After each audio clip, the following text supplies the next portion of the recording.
बोली श्री सतगुरुदेव महाराज की जय। प्यारी साध संगत जी, नए साल की सबको बहुत बहुत बधाई हो। और ये 2024 वर्ष सबके लिए बड़ी खुशियाँ लेकर आए। तो आइए सुनते हैं। गुरु मिले तो सब मिले, ना मिले जो कोई, मात पिता सुत बांधवा, ये तो घर घर होए कबीरा, ये तो घर घर होए। सतगुरु मिले तो सब मिले, ना मिले ता कोई, मात पिता सुत बांधवा, ये तो घर घर होए कबीरा, ये तो घर घर होए। प्यारी साध संगत जी, सबसे पहले संत बाबा निका सिंह महाराज जी, संत बाबा छोटू जी के चरणों में कोटि कोटि वंदन। और गुरु के सानिध्य में सजी हुई संगत के लिए मेरा यथाज्ञ स्वीकार करें।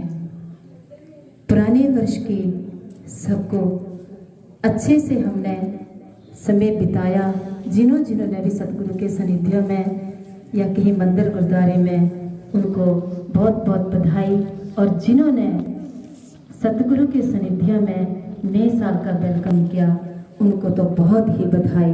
भाई गुरु इसी तरह कृपा रखे कि नया साल गुरबाणी कथा कीर्तन के साथ सतगुरु के सानिध्य में इसी तरह व्यतीत करें।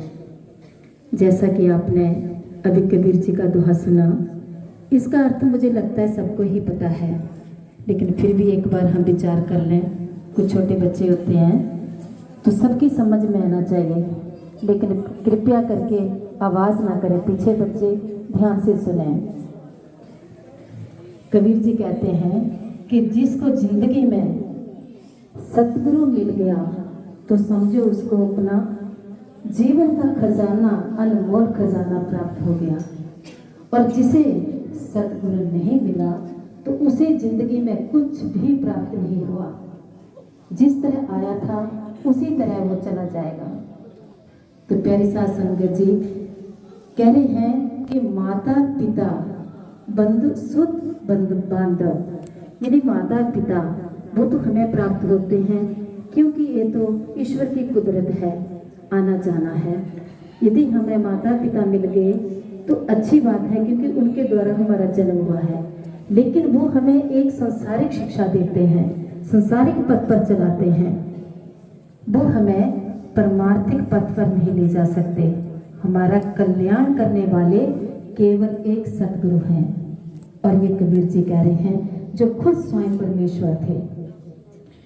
इसी से रिलेटेड हमारा आज का विचार है कि काम और क्रोध उत्पन्न होते हैं, उसे कभी भी आत्म ज्ञान की प्राप्ति नहीं हो सकती। लेकिन फिर भी हमारे महापुरुषों ने और सत्शास्त्रों ने एक समय उसको फिर दिया है कि यदि परम औषध है सतगुरु, सत्संग और सत्शास्त्र, यदि हम उनका विचार करते हैं तो जो ये संसार रूपी दृश्य हमें दिखते हैं वो हमारे नाश हो सकते हैं। और इसके अलावा सबसे पहले मनुष्य का आहार, विचार और व्यवहार शुद्ध होना चाहिए। यदि तीनों चीजें मनुष्य के शुद्ध हो जाती हैं तो उसका हृदय एकदम शुद्ध हो जाता है, और जब उदार चित्त हो जाता है तो उसे आत्म पद की प्राप्ति हो जाती है। लेकिन उसके लिए सतगुरु ऐसा होना चाहिए जो ब्रह्मनिष्ठ, आत्मनिष्ठ हो, हमेशा अपनी आत्मा में रमण करता हो। और सत्शास्त्र भी ऐसे होने चाहिए जिसमें केवल ब्रह्म विचार हो, केवल ब्रह्म विचार हो। जब जिस व्यक्ति को ये दोनों चीजें प्राप्त हो जाती हैं और शुद्धि विचार, तो वह अपने परम स्वभाव में लीन हो जाता है। जब वह अपने परम स्वभाव में लीन होता है तो ब्रह्मा, विष्णु और रुद्र भी उस पर दया करते हैं और कहते हैं कि ये पुरुष ब्रह्मरूप हो गया। और जब वह स्वयं ही मनुष्य अपने आप को अनुभव करता है कि वो देव किसी स्थान पर नहीं, मेरे से दूर नहीं, वो देव कौन है? स्वयं अपने आप ही। तो प्यारी साध संगत जी, यदि हमारे अंदर के विकार दूर होते हैं तो हम स्वयं ही देव हैं। और जब मनुष्य इस बात को अनुभव कर लेता है तो यदि मृत्यु भी उसके नजदीक आती है तो वह उसे हंस के गले लगाता है, उसका भय नहीं मानता। इस पर एक साखी है। गुरु नानक देव जी एक बार अपने शिष्य भाले और मर्दाने के साथ अपने घर से यात्रा पर जा रहे थे। दूर यात्रा पे जाते जाते एक तालाब था। तालाब के पास में एक पीपल का पेड़ था। उस पीपल के पेड़ पर बैठ करके आराम करने लगे। लोग वहां गुरु नानक देव जी के पास पहुंच गए। आगे कहने लगे, महादेव आप कौन हैं? आप कहां से आए हैं? आपकी नगरी कहाँ है? ये सब जो आपके अंदर है, हमें ये शब्द हमें पहचान में नहीं आते हैं, लेकिन आपकी जो आवाज है वो हमारे कानों को, और हमें उस आवाज को सुनकर ऐसे लगता है कि साक्षात भगवान ही प्रकट हो गए हैं। तो गुरु नानक ने कहा, आप जो है मैं उसका उच्चारण कर रहा हूँ।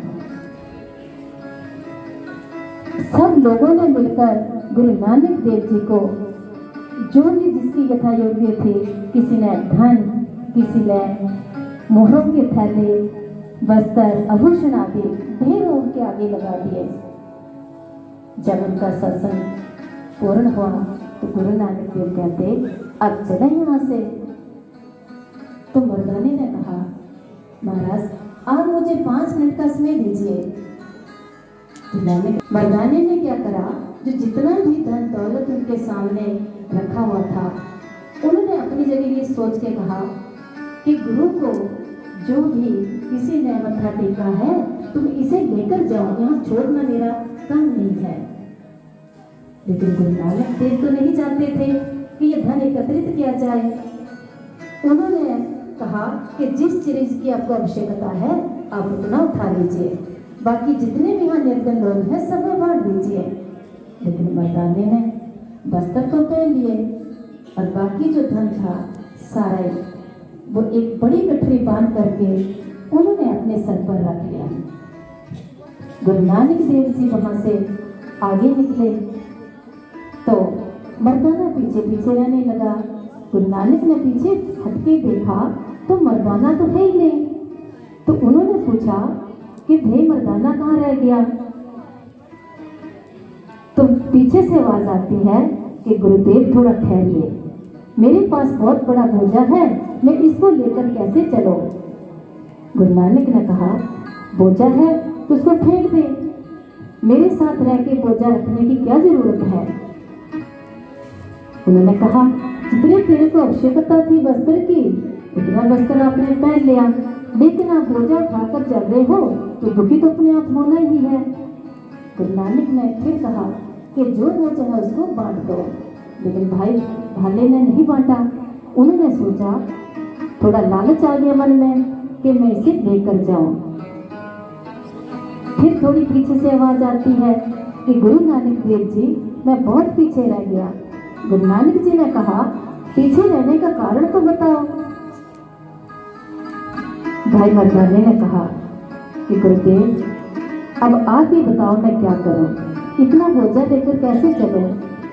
गुरु नानक ने कहा, देख भाई मर्दाने, ये बोझा तुमने खामखा का अपने सर पर टांग रखा है। जितनी तुझे आवश्यकता है उसके अनुसार तुमने नए वस्त्र पहन लिए, तेरी जरूरत थी, लेकिन ये जरूरत से ज्यादा जो है वो एक बीमारी है, ये एक लालच है, ये तेरी मन की कामना है, ये तेरी मन की तृष्णा है। जब तक तू इसे खत्म नहीं करेगा तो आगे बढ़ ही नहीं सकता। तो प्यारे साथ संगत जी, मेरा कहने का तात्पर्य है, हमें ये गुरु नानक जी की साथी से ही शिक्षा मिलती है कि जरूरत से ज़्यादा जो लालच होता है वो हमें बहुत नुकसान करता है, हमें पीछे छोड़ देता है। जिस तरह मर्दाना जो था बोझा लेकर के पीछे पीछे रह रहा था, गुरु नानक जी आगे आगे जा रहे थे क्योंकि उनके पास बोझा नहीं था। तो इसीलिए हमने संसार रूपी बोझा जो अपने कंधों में रख रखा है, ये हमारी जिम्मेदारी नहीं है। जितनी हमें अन्न की, कहते हैं ना कि रोटी, कपड़ा और मकान, ये हमारी 3 जरूरतें हैं। जितनी हमारी ज़रूरत है उतना हमें इसके लिए उद्यम करना चाहिए। बाकी जितना भी समय बचता है उतना उद्यम हमें अपने लिए करना चाहिए, अपने जीवन के कल्याण के लिए। प्यारे साथ संगत जी, आज हमारे परम पूज्य संत बाबा मित्रा सिंह जी, जो कि ब्रह्म ज्ञान है, ब्रह्म के बेटा, कोई ऐसा ग्रंथ नहीं, कोई ऐसा तीर्थ नहीं जहां वो नहीं गए। और आज ये धरती जो है वो उन्हीं का आज ये तपोस्थान है जो दिन रात अपने गंगा बहाकर छोड़ के गए हैं। और उस गंगा की जो लहर है परम पूज्य संत बाबा छोटू जी के हाथ में सौंप के गए हैं कि ये गंगा ऐसी गंगा है जो कभी समाप्त ही नहीं होती। लेकिन हमारे जैसे कोई ऐसे भी हैं जो जाकर भी देख कर भी नहाना नहीं चाहते।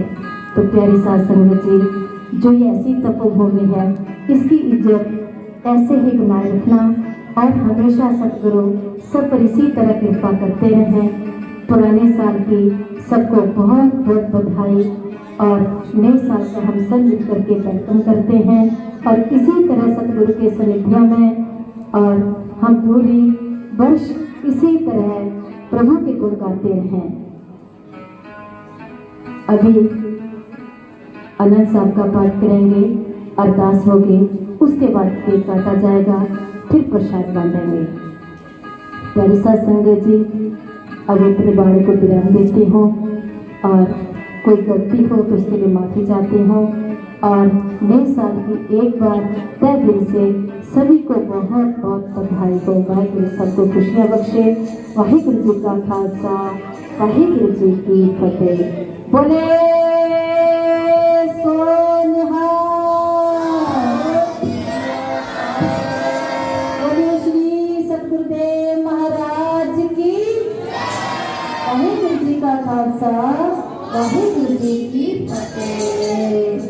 वाहिगुरु जी का खालसा, वाहिगुरु जी की फतेह। प्यारी साध संगत जी, ये थी बीबी नीलम राणा जिन्होंने अपने मन के भाव प्रकट करे और गुरु जी की कृपा से ही सब हुआ। बोले श्री सतगुरुदेव महाराज।